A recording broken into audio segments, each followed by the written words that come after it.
Hello बच्चों, तो इस वीडियो में हम लोग 11th क्वेश्चन से स्टार्ट कर रहे हैं। पिछली वीडियो में हम लोगों ने प्लांट मॉर्फोलॉजी के 10 क्वेश्चन सॉल्व किए थे। ठीक है, चलो स्टार्ट करते हैं। क्वेश्चन कह रहा है root hairs arise from.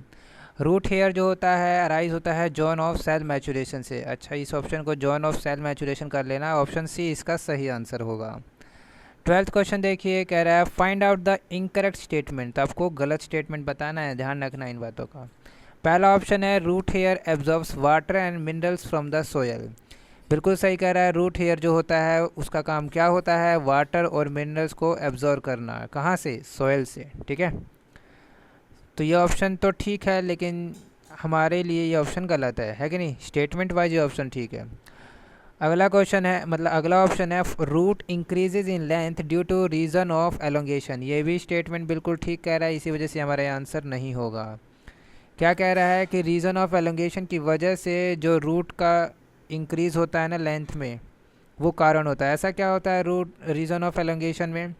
Reason of elongation के जो सेल्स होते हैं उनका जो वैक्यूल होता है वो एलोंगेट हो जाता है, जिसकी वजह से सेल का इंक्रीमेंट, सेल के साइज़ में बढ़ोतरी होगी। ठीक है, जब सेल के साइज़ में बढ़ोतरी होगी तो रिज़ल्ट क्या आता है? रूट के लेंथ में इंक्रीमेंट। ठीक है, ओके। अगला देखिए, अच्छा ये ऑप्शन भी नहीं है, ये ऑप्शन भी नहीं है, क्योंकि ये स्टेटमेंट सही है। ठीक है, सी ऑप्शन कह रहा है meristematic region have thin walled cell with dense cytoplasm. बिल्कुल सही कह रहा है, इसका मतलब ये भी ऑप्शन हमारा सही नहीं होगा। क्या कहना चाहता है? जो मेरिस्मेटिक रीजन होता है, जिसे आप सेल डिवीज़न वाला रीजन भी कह सकते हैं, जोन ऑफ सेल डिवीज़न वाला रीजन, इस रीजन में सेल काफ़ी एक्टिव होते हैं और डिवाइड करने के लिए तत्पर रहते हैं। अब डिवाइड करना है तो इनका जो सेल वाल होता है वो थोड़ा थिन होता है, तभी तो इसलिए डिवाइड कर पाएंगे। और जो इनका साइटोप्लाज्म है वो काफ़ी डेंस होता है। डेंस कहने का मतलब समझ जाना कि यहाँ पर जो सेल है वो काफ़ी ज़्यादा प्रोटीन का फॉर्मेशन कर रहा है। राइबोसोम्स काफ़ी हैं ताकि प्रोटीन फॉर्मेशन हो सके, क्योंकि सेल डिवीज़न में बहुत सारे एंजाइम लगते हैं। तो एंजाइम होते क्या हैं? ज़्यादातर प्रोटीनेशियस होते हैं, ज़्यादातर बोला है, ठीक है ना। ज़्यादातर प्रोटीनेशियस होते हैं, तो प्रोटीन बनाना पड़ेगा, उसके लिए राइबोसोम वगैरह होना चाहिए, जिसकी वजह से सेल का आपको काफ़ी डेंस दिखाई पड़ेगा। ठीक है, ये सेल डिवीज़न में आप अच्छी तरीके से समझेंगे कि ऐसा क्यों बोला जा रहा है।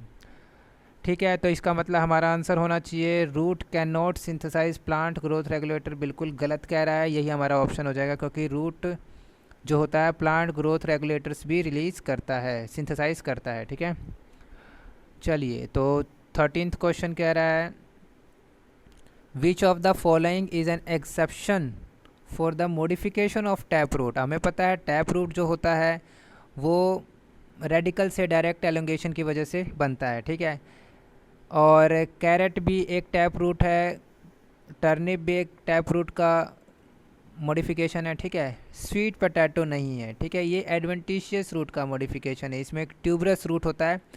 ठीक है, आ रही बात समझिए, दोबारा समझिए। टैप रूट क्या था? टैप रूट वो रूट होते हैं जो रेडिकल से डायरेक्ट फॉर्म होते हैं। स्वीट पोटैटो में भी रूट फॉर्म हो रहा है, ठीक है, लेकिन ये एडवेंटिशियस रूट का मॉडिफिकेशन है स्वीट पोटैटो।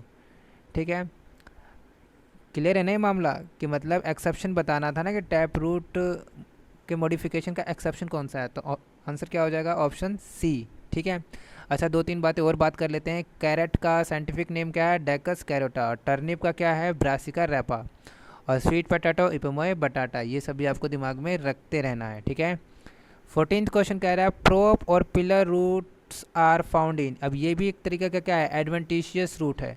एडवेंटिशियस रूट याद है ना क्या था? वो रूट जो कि रेडिकल के अलावा कहीं और से निकलते हैं। ठीक है, तो ऑप्शन ए तो होगा नहीं, क्योंकि टैप रूट का मॉडिफिकेशन स्वीट पोटैटो बताया था। हाँ, ये एडवेंटिशियस रूट है, लेकिन ये क्या प्रोप रूट या फिलर रूट पाए जाते हैं क्या इसमें? तो आंसर है नहीं। ठीक है, इसका आंसर हो जाएगा आपका बनियान ट्री। ठीक है, क्योंकि मेज़ में मिलता है स्टिल्ट रूट, जिसे ब्रेस रूट भी कहते हैं। ठीक है, तो बनियान ट्री एग्जाम्पल होगा किसका? प्रोप और फिलर रूट इसमें पाए जाने के लिए। ठीक है, अच्छा बनियान ट्री को क्या कहते हैं साइंटिफिकली, याद है? सोचो सोचो, फीकस बेंगल लेंसिस है ना? क्या बोलते हैं? फीकस बेंगा लेंसिस। ठीक है ना। 15th क्वेश्चन देखिए, एक मिनट। हाँ, 15th क्वेश्चन देखिए। अरे हाँ, मेज़ एंड शुगर केन कंटेन, मेज़ और शुगर केन में क्या होता है, स्टेल्ट रूट होता है भैया, अभी बताया ना।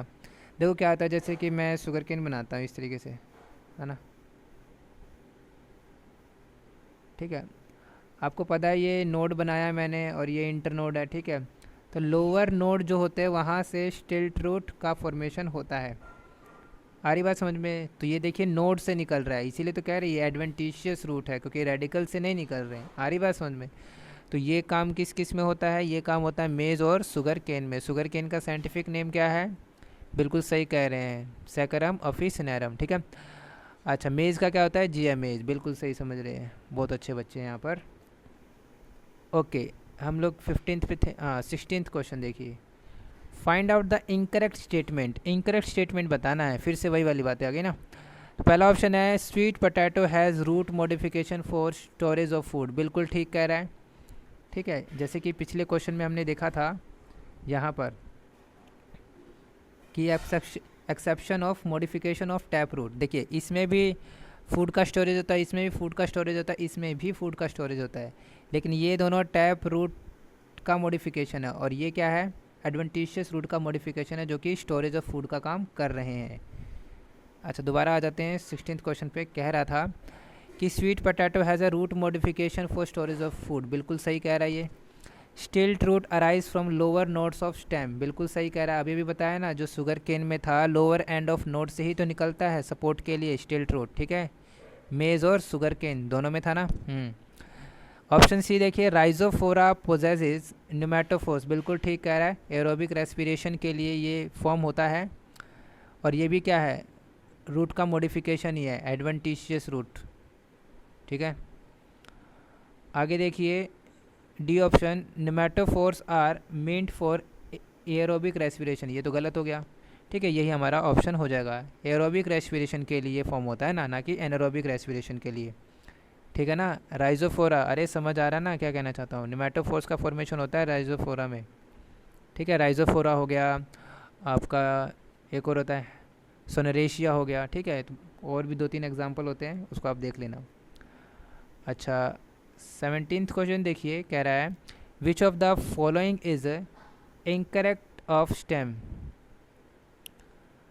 तो पहला ऑप्शन है it is develop from plumule of embryo of a germinating seed, बिल्कुल सही कह रहा है ये तो। जैसे ये सीड जर्मिनेट कर रहा है तो जो ये प्लूमेल पार्ट होता है इसी से शूट सिस्टम बनता है, ठीक है, इसी से स्टेम बनेगा, ये तो बिल्कुल सही कह रहा है ऑप्शन, तो ये तो हमारा आंसर नहीं होगा, ठीक है। अगला है it bears node and internode, बिल्कुल सही कह रहा है, अभी तो बताया था शुगर केन में ये स्टेम है तो ये नोड है, ये इंटरनोड है, ठीक है, तो ये दोनों तो होते ही हैं। It bears only terminal bud not axillary bud, ये बिल्कुल गलत कह रहा है, क्योंकि एक्सिलरी बर्ड भी एग्जिस्ट करता है, ठीक है। जैसे कि मान लीजिए ये स्टेम है, ठीक है, ये नोड है, तो यहाँ से अगर एक लीफ निकलता है तो इस पॉइंट पर एक क्या होता है, एक एक्सिलरी बर्ड ही तो होता है, ठीक है। तो ये तो ऑप्शन गलत हो गया, मतलब स्टेटमेंट गलत है, इसीलिए आंसर सही है, क्योंकि हमें इनकरेक्ट स्टेटमेंट फाइंड आउट करना था ना स्टेम के बारे में, ठीक है। तो ऑप्शन सी हो जाएगा। चलो डी को भी देख लेते हैं। Its main function is spreading of branches and bear leaves flower and fruit, बिल्कुल सही कह रहा है, ये इसका काम होता है कि लीव्स बनाना, फ्लावर बनाना, ठीक है, फ्रूट्स बनाना। चलो अगला देखिए 18th question, functions of stems are, stem का फंक्शन क्या होता है, conduct water mineral and photosynthesis. अच्छा, और देखिए some perform storage food support and protection, बिल्कुल ठीक है ये दोनों स्टेटमेंट, ठीक है। Some perform function of vegetative propagation, ये भी बिल्कुल ठीक है, तो इसीलिए ऑप्शन हमारा ऑल ऑफ दीज हो जाएगा, ठीक है। ओके, 19th क्वेश्चन देखिए, कह रहा है young stems are generally, young stems जो होते हैं जनरली ग्रीन एंड फोटोसिंथेटिक होते हैं, ठीक है, ग्रीन होता है तो क्लोरोफिल वगैरह होगा तो फोटोसिंथेसिस वगैरह कर सकता है वो, ठीक है। 20th देखिए, कह रहा है underground stem stores food in the following except, तो ये सब क्या है, अंडरग्राउंड स्टेम का मॉडिफिकेशन है, ठीक है। तो ये सभी के सभी क्या करते हैं, फूड स्टोरेज का काम करते हैं, इसीलिए ऑप्शन हमारा ये हो जाएगा, क्योंकि एक्सेप्शन बताना था, ठीक है। ज़मीन कंद और कोलोकेशिया, ये बेसिकली एक तरह का कॉर्म है, ठीक है ना। और जिंजर क्या है, जिंजर एक तरह का राइजोम है, ठीक। ओके, 21 देखिए, which stem act as an organ of perennation. अब पेरिनेशन वो ऑर्गन होते हैं जो कि अनफेवरेबल कंडीशन में भी खड़े रहते हैं, ठीक है। तो ऐसे ऑर्गन आपको तीनों में मिलेंगे, पोटैटो में भी, जिंजर में भी और कोलोकेशिया में भी। क्लियर है इतना? तो इसका आंसर ऑल ऑफ दीज हो जाएगा। चलिए लास्ट क्वेश्चन देखिए। क्वेश्चन कह रहा है which of the following is a guard. ठीक है, तो ये cucumber, pumpkin, watermelon, bitter gourd, ठीक है, बोटल गार्ड, ये सब के सब क्या हैं? आपके गार्ड्स होते हैं, ठीक है। तो इसका भी आंसर क्या हो जाएगा? All of the